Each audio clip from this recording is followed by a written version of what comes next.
一个内心充满自卑的人，绝不可能柔顺平静，自制和善，浑身散发温柔气息。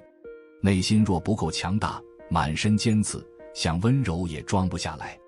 温柔从来不是弱者的标签，而是强者独有的气场。真正的温柔，不是外表多柔和，语气多甜腻，而是一种独特的处事方式，是待人接物时那份柔和的态度。著名设计师何志森在广州花城广场撞见了一个卖糖葫芦的阿姨。为了躲避城管，他发现阿姨8点站在地铁口，9点躲在厕所前，10点藏在一棵树旁。聊天的功夫，他得知阿姨每天凌晨5点出门卖糖葫芦，把赚来的钱2/3寄给远在山东的孩子。要是被城管罚款，1天没赚到钱，山东的2个孩子当天就得挨饿。摸清前因后果后，心生怜悯的何志森带着学生，通过观察阿姨的行动轨迹和城管的巡查路线，为她设计了3条逃跑路线。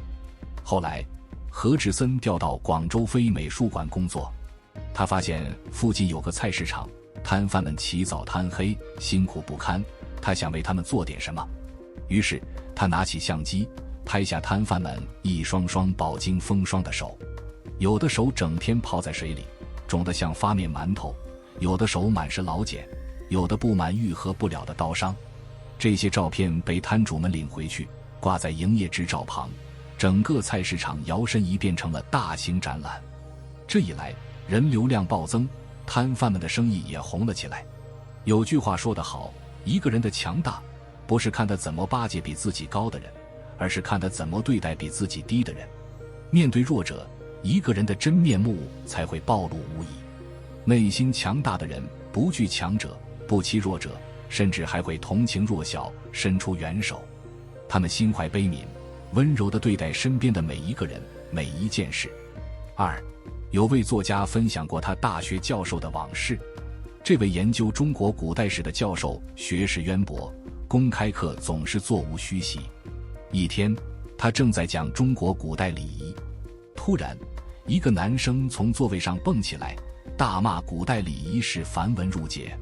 他越说越激动，最后上升到对教授的人身攻击，骂教授封建愚昧，研究这些浪费教育资源。100人大教室里，那种尴尬让人窒息。在场同学都听不下去了，觉得教授肯定会怒斥那男生滚出去。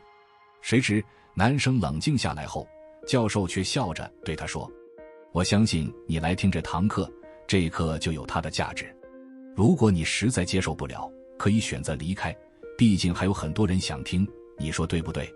这话一出，男生脸红得像熟透的番茄，低头抓起包，灰溜溜地跑了。课后，作家问教授：“那人摆明是来捣乱的，您干嘛对他那么客气？”教授淡然回答：“我相信他有他的立场和需求，只是表达方式不对。指责他只会让大家都扫兴，这课也讲不下去了。我把道理摆出来，他会反思，我不生气，你们也学到怎么处理问题，这不是一举3得吗？”内心的强大，不是靠强硬的态度撑场面，而是用温柔的力量去包容，去理解。一个人越强大，讨厌的人就越少。怀着一颗宽容的心行走世间，多一分换位思考，尽可能尊重和包容。董卿采访陶勇医生时，陶勇讲了一个王阿婆的故事。当时，陶勇随公益医疗队去江西，遇到因白内障失明多年的王阿婆。阿婆驼背严重，腹部还有个大肿瘤，眼睛白内障晚期，命不久矣。手术条件极差，陶勇有充足的理由拒绝手术。可阿婆的一席话彻底动摇了他的想法。阿婆用方言对他说：“我想在临终前亲手给自己做件寿衣。”原来江西有种风俗，老人去世前要穿上亲手做的寿衣，才能在另一个世界见到亲人。于是陶勇冒着巨大风险为阿婆做了手术，幸运的是手术成功了。手术1周后，阿婆去世了。那7天里，她给自己做了件寿衣，寿衣口袋里缝着丈夫和儿子的照片。阿婆托联络员转告陶勇，这些年他孤身一人，眼前一片黑暗，孤独的想回家，感谢他帮他找到回家的路。网友们评价陶勇：这世界偶尔冷酷，幸好有你温柔善良。这种温柔不是表面上的轻声细语、体贴入微，而是内心的仁慈、善良和宽厚。温柔的人，善良是他们的底色，即便历经生活的磨难，依然愿意伸出援手，这种温柔最为珍贵。4. 杨绛传里记载了这样一件事：特殊年代，一位叫纪元璋的同事曾参与对杨绛的批斗，谁知后来纪元璋也被打成不良分子，锒铛入狱。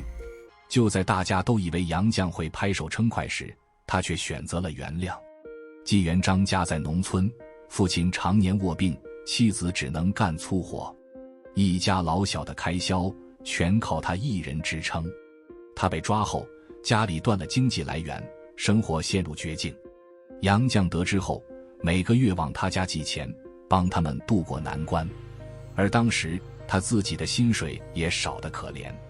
他始终相信纪元璋并非有意害他，只是迫于形势不得不如此。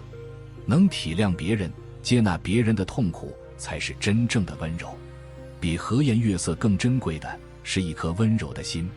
内心强大的人都有一颗怜悯心，善于体察他人的难处。因为尝过生活的苦，才更懂得每个人的不易。他们不轻易责难，用坦荡宽广的胸怀去谅解他人。每个人都有棱角，有的人成长时磨尖了棱角，靠锐利和强硬保护自己，不惜刺伤别人；有的人却在生活的磕碰中，学会用温柔填补棱角的缝隙，不再攻击他人，而是微笑着接纳、理解和包容。温柔的力量远比暴烈的气势更强大。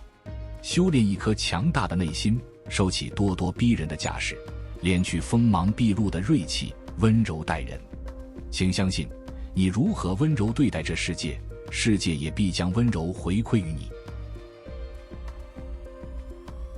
今天先分享到这里，如果对你有帮助，欢迎按赞订阅智慧补丁，超越自我，完善人生。